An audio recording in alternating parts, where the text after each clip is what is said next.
तो श्रेया कालरा बन गई हैं लॉकअप 2 की विनर। 3, 2, 1 श्रेया कालरा। भाई खास बात है कि श्रेया के जीतने के साथ लोग लाख बातें करें, लेकिन मैं कहूंगा कि श्रेया जिस ट्रेनिंग स्कूल से आई है वहां पर पहले भी ऐसा हो चुका है, और उस ट्रेनिंग स्कूल का नाम है एमटीवी रोडीज।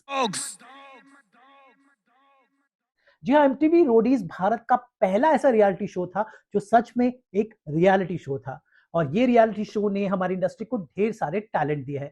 इससे पहले में आशुतोष कौशिक जो बिग बॉस 5 के विनर थे, उसके बाद प्रिंस नरूला, दोनों इसी स्कूल से आए हैं। तो अगर आपने रोडीज कर लिया तो आप दुनिया का कोई भी रियलिटी शो कर सकते हैं, और श्रेया कालरा ने एक बार फिर से ये प्रूव कर दिया।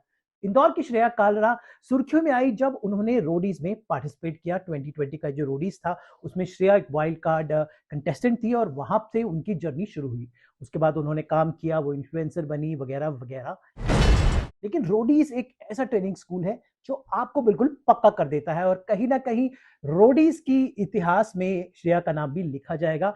आशुतोष जो आज शायद किसी को याद भी ना हो, उन्होंने जर्नी शुरू की थी, प्रिंस नरोला ने आगे बढ़ाया, उसके बाद और भी रोडीज के कंटेस्टेंट आए। लेकिन रोडीज आप देखा जाए तो जो जब रियलिटी शोज हुआ नहीं करते थे, एमटीवी नाम के चैनल ने शो को शुरू किया था, जो मैं कहूंगा कि एक बहुत ही यूथफुल रियलिटी शो था, और टास्क भर भर के होते थे। तो श्रेया की जीत में कहीं ना कहीं उनके जो उन्होंने टास्क बहुत अच्छे से की।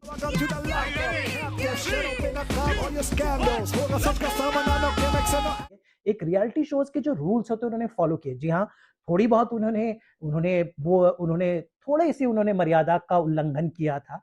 आते हैं दोनों साथ में आते हैं। क्या कर रही हो? It's like a What are you package. doing now?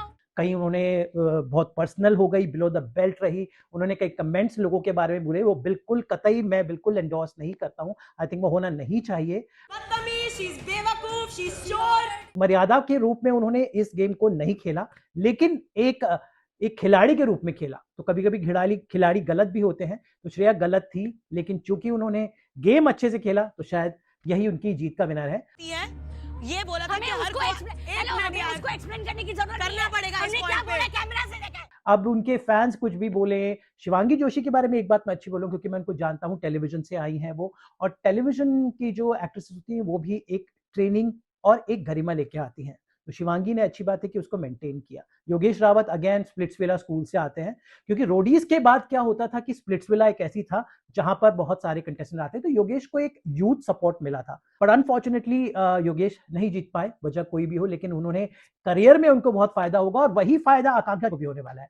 थोड़ा बहुत मैं कहूंगा कि आकांक्षा के लिए ये नुकसान रहेगा कि उन्होंने पर्सनल लाइफ को पब्लिक किया, जो बिल्कुल सही नहीं था। लेकिन देखना होगा कि शायद उम्मीद करते हैं कि आकांक्षा को इससे फायदा पहुंचे, पामेला को अच्छा इससे फायदा मिलने वाला है। शिल्पा शिंदे ऑलरेडी सब कुछ देख चुकी हैं, तो मुझे नहीं लगता उनके ऊपर कुछ फर्क पड़ेगा। राम कपूर भी ऑलरेडी काफी काम कर चुके हैं, उनको एक करियर का उनके उस पर कोई फर्क नहीं पड़ेगा। हाँ, लेकिन जो ये नए लोग जो आए हैं, इन सब लोगों को जो मैंने आपको बताया, इन सब के करियर पर जरूर इस शो से फर्क पड़ेगा।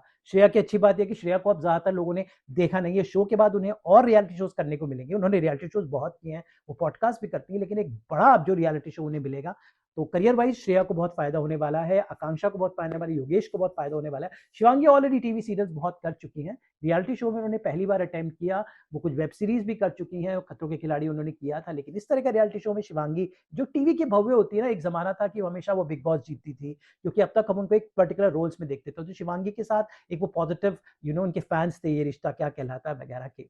लेकिन लगता है कि वक्त बदल गया है, और बदलते वक्त के साथ जो बदले वही सिकंदर होता है। मुझे लगता है श्रेया की जीत ने ये प्रूव कर दिया। फिलहाल I am sure Shreya, please next time don't get personal with anybody, और गेम अच्छे से आपने खेला, बस ये सब नहीं करना चाहिए था। खैर कोई बात नहीं, लॉकअप का सीजन 2 काफी मजेदार रहा, लोगों को पसंद आया। उम्मीद है कि श्रेया आगे इस जीत का पूरा फायदा उठाए। लेकिन बाकियों के बारे में हाँ, एक और लैला भी मैं बोलूंगा, उनका भी एक काफी अच्छा रूप देखने को मिला, एक पॉजिटिविटी वो लेकर आए शो में, तो वो काफी इंटरेस्टिंग था। बाकी टीवी स्टार्स ने इस बार थोड़ा सा निराश किया, जो बाकी लोग हैं, बाकियों के नाम नहीं मैं लेना चाहूंगा, तो थोड़ी डिसअपॉइंटमेंट्स भी थे इस सीजन में।